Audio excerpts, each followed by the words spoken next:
Assalamualaikum warahmatullahi wabarakatuh. Alhamdulillah, salatu wassalamu ala rasulillah wa ala alihi wa sahbihi wa tabi'ahum bi ihsan ila yaumiddin, amma ba'd. Masyaallah muslimin dan muslimat yang semoga dirahmati Allah Subhanahu wa taala. Perlahan-lahan Ramadan satu hari demi hari sudah mulai meninggalkan kita. Maka yang pertama saya mengajak diri saya pribadi, khususnya dan seluruh kaum muslimin pada umumnya, untuk tidak menyia-nyiakan Ramadan yang tersisa. Karena kalau kita melihat betapa banyak hadis-hadis Nabi Shallallahu Alaihi Wasallam yang dimana menunjukkan bahwasanya Ramadan itu adalah bulan yang penuh dengan ampunan. Misalnya dalam sebuah hadis Nabi SAW bersabda, "Man shoma Ramadhana imanan wa ihtisaban, ghufira lahu ma taqaddama min dhanbi." Seseorang yang dia itu berpuasa karena keimanan dan juga karena mengharap pahala dari Allah Subhanahu wa taala, Allah ampuni dosa-dosa yang telah lalu. Dalam riwayat yang lain juga disebutkan, "Man qama Ramadhana imanan wa ihtisaban, ghufira lahu ma taqaddama min dhanbi." Barang siapa yang dia itu bangun di malam hari mengerjakan sholat malam karena iman dan karena mengharap pahala, maka Allah Subhanahu wa taala akan ampuni dosa-dosanya. Maka sebagian ulama rahimahullah mengatakan, yaitu Al-Imam Ibnu Rajab rahimahullah, beliau mengatakan karena saking banyaknya sebab-sebab diampuninya dosa pada bulan Ramadan, maka orang-orang yang keluar pada bulan Ramadan tidak diampuni dosanya, itu adalah orang yang paling merugi. Ikhwan fillah azanallahu wa iyyakum. Sebetulnya hidayah itu sering menyapa kepada diri kita. Sering kali hidayah ini datang kepada diri kita, akan tetapi kita ini tidak mengikuti hidayah. Disebabkan ada beberapa penghalang yang menghalangi diri kita untuk mengikuti hidayah tadi. Sering kita misalnya kalau mendengar di majelis ilmu bahwasanya adalah ayat, ada Al-Quran, ada sunnah Nabi SAW dijelaskan oleh para ustadz berdasarkan pemahaman para sahabat dan para a'immah atau para imam dari kaum muslimin, tetapi seringnya kita tidak mengikuti apa yang mereka sampaikan. Apa yang menjadi sebab seseorang itu tidak mengikuti hidayah? Mungkin kiranya kisahnya Abu Thalib, pamannya Nabi SAW ini hendaknya menjadi pelajaran bagi kita agar kita betul-betul berhati-hati terhadap penghalang-penghalang hidayah yang ada di sekitar kita. Suatu ketika dekatnya kematiannya Abu Thalib, pamannya Nabi SAW, maka Nabi SAW datang kepada Abu Thalib. Ketika itu di sisi Abu Thalib ada Abu Jahal bin Hisham dan juga Abdullah bin Abi Umayyah, yang mereka ini bertiga ini juga termasuk pembesar orang-orang Quraisy. Kemudian Nabi SAW datang kepada Abu Thalib dengan mengatakan, "Ya ammi qul la ilaha illallah kalimatan ashhadu laka biha indallahi yaumal qiyamati." Wahai pamanku, katakanlah kalimat la ilaha illallah, yang dimana kalimat ini aku akan persaksikan dirimu kelak di hadapan Allah Subhanahu wa taala pada hari kiamat. Jadi Nabi SAW ingin membela pamannya Abu Thalib agar dia masuk ke dalam agama Islam hanya dengan mengucapkan kalimat apa? La ilaha illallah. Yang dimana orang-orang Arab pada masa itu mengetahui dari konsekuensi kalimat la ilaha illallah. Namun apa yang terjadi? Ternyata Abu Jahal dan juga Abdullah bin Abi Umayyah mengatakan kepada Abdul Muttalib, "Atarghabu an millati Abdul Muttalib." Wahai Abu Thalib, kamu sudah tidak senang dengan agamanya Abdul Muttalib. Terus Nabi SAW menawarkan kalimat la ilaha illallah. Maka sebegitu terus pula Abu Jahal dan kawannya Abdullah bin Abi Umayyah untuk menawarkan pula agamanya Abdul Muttalib. Sampai akhirnya Abu Thalib pun wafat dalam keadaan apa? Kafir atau kesyirikannya. Maka penghalang hidayah yang pertama yang paling besar, dan ini tiga-tiganya yang paling besar, ialah apa? Kita senantiasa berada pada lingkungan-lingkungan yang buruk. Kita senantiasa memiliki kawan-kawan yang tidak solih. Kita memiliki kawan-kawan di dekat sama Allah Subhanahu wa taala menjadi penghalang terbesar seseorang untuk apa? Mengikuti agamanya Allah Subhanahu wa taala. Mohon maaf. Sekali lagi mohon maaf. Mungkin kalau kita berkata misalnya na'udzubillah, misalnya pas bertanya kepada seorang pelacur, mereka mengatakan inilah sebuah pekerjaan. Melacur pada masa sekarang itu Itu adalah sebuah pekerjaan. Padahal melacurkan diri atau menjual diri pada masa Nabi SAW dan sampai hari kiamat kelak itu merupakan apa? Hal yang diharamkan dan dosa besar di dalam agama Islam. Karena mereka bergaul dengan orang-orang yang keliru, maka mereka menganggap bahwasanya apa? Jual diri itu termasuk apa? Pekerjaan. Kami menjual jasa, Anda membeli, Anda puas, kami pun mendapat apa? Uang dari Anda. Karena apa? Karena lingkungan yang keliru. Maka dari itu tidak salah kalau Nabi SAW bersabda, Al-mar'u ala dini khalilihi. Seseorang itu nanti bergantung sama agama kawannya. Karakter seseorang, watak seseorang, ucapan seseorang itu bisa nanti dilihat dari kawan-kawannya. Mohon maaf, kalau seandainya gumbulannya, ya bukan berarti kami sedang merendahkan, misalnya pemilik warung kopi ya, gumbulannya senang sama orang-orang yang di warung kopi, obrolannya nggak jauh dari situ.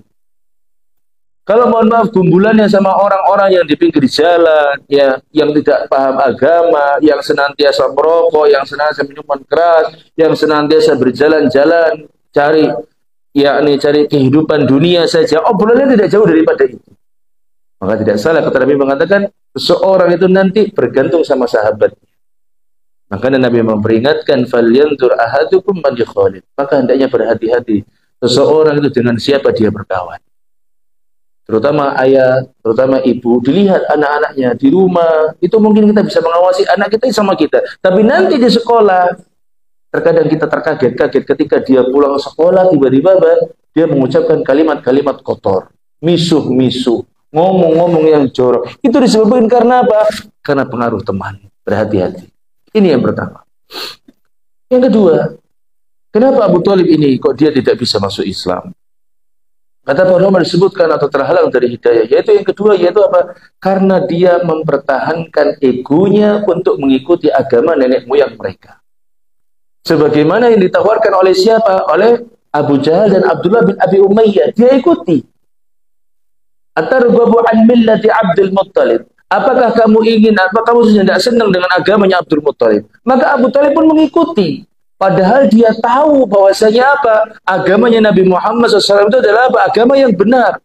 Dia mengikuti egonya. Mengikuti apa? Ajaran nenek moyangnya. Maka seorang yang dia beragama di dalam agama Islam, beribadah di dalam agama Islam, dia tidak boleh beribadah melainkan dia punya ilmu. Harus punya ilmu. Contoh yang sepele. Kita membaca Al-Quran. Dan membaca Al-Quran termasuk ibadah dalam agama Islam. Kita harus belajar. Mulai dari huruf hijaiyahnya, mulai dari menyambung hurufnya, mulai dari belajar panjang pendeknya, mulai belajar hukum tajwidnya, mulai belajar apa? Goroibnya atau hal-hal yang asing di dalam apa? Di dalam Al-Quran. Belajarnya bertingkat hingga akhirnya nanti bisa membaca Al-Quran. Kalau yang membaca Al-Quran itu sepele dalam artian itu lebih kecil daripada perintah sholat, itu pun harus berilmu, maka apa? Seseorang yang dia ingin menyembah Allah Subhanahu wa Ta'ala itu juga harus apa? Memiliki apa? Ilmu. Tidak boleh dia mempertahankan agama nenek moyangnya ketika dia dihadapkan dengan Al-Quran dan Sunnah Nabi SAW.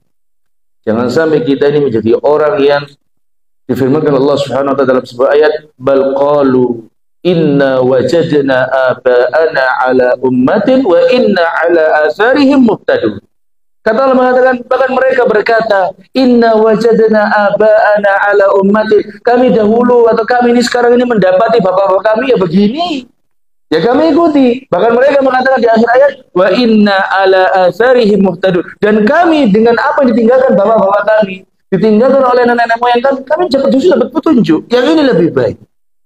Padahal ajaran agama Islam itu menawarkan apa? Yang paling baik, yang mendekatkan kepada surganya Allah Subhanahu wa Ta'ala. Ini yang kedua. Dan yang ketiga, di antara sebab Abu Thalib itu tidak bisa masuk ke dalam agama Islam, terhalang dari hidayah, ialah apa? Ketika Abu Thalib ini dia hidup, maka dia malu. Atau dalam bahasa gampangnya, dia ini terlalu mendengarkan omongan orang. Dalam riwayat disebutkan, laula an tu'ayyirani Quraisyun yaquluna innama hamalahu ala dhalika al-jaza'u la aqartu biha 'ainaka.